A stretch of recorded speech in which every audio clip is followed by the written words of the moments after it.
जय जगन्नाथ सांग मैंने आज हूँ स्पेशल कार्तिक पूर्णिमा आ कार्तिक पूर्णिमा मु 3टा अलार्म देती कि उठू उठू मोर 20 मिनट पलैला बर्तमान 3टा 23 है।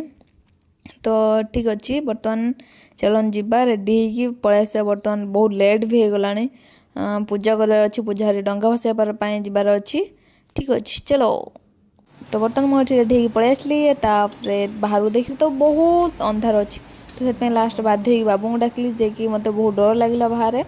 तो जेहेतु तो तुलसी चौराटा बाहर था तो मत बहुत डर लगे तो बाबू को डाकिली से जा छिड़ा मु पूजा करदेली तापर मत पूजारे बाबू भी बहुत हेल्प करदे टे फ्रेश आसिक आमको जबार था जल्दी बहुत दूर डंगा भसाइवाई। तो जहाँ भी हो एत जल्दी पार ना पूजा सारी दिजण बाहरी आसलु डंगा भसाइवाई। तो एत अंधार जंगल रास्तार जाऊ जाऊ बहुत शीत लगुला कारण पवन बहुत जोश होता।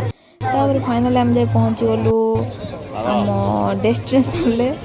तो बर्तमान मुझे डंगा सजे दूसरी तो आम डंगार रखी माटी कंडे माटी दीप गुआ पान मोमबत्ती एमती रही मुझे डंगा भसा देखी आमर पाली पड़ता बाबूर बाबू ही गले देखूँ केते सारा डंगा सब भसई सारी आम ही बहुत लेट जा पहुँचलु मत लगुच नाई नाई सेमती ना मो फेरला बड़े भी बहुत लोग जाऊे ठीक अच्छे से किसी ना। तो बर्तमान आम डंगा भसा सरला तो बाबू आसी देखूँ केमी एठी दिया स्लीपटा फुटाऊँ बयस अच्छी आज भिडियो रोचे भिडियो आप भल लगी लाइक शेयर सब्सक्राइब करते जय जगन्नाथ।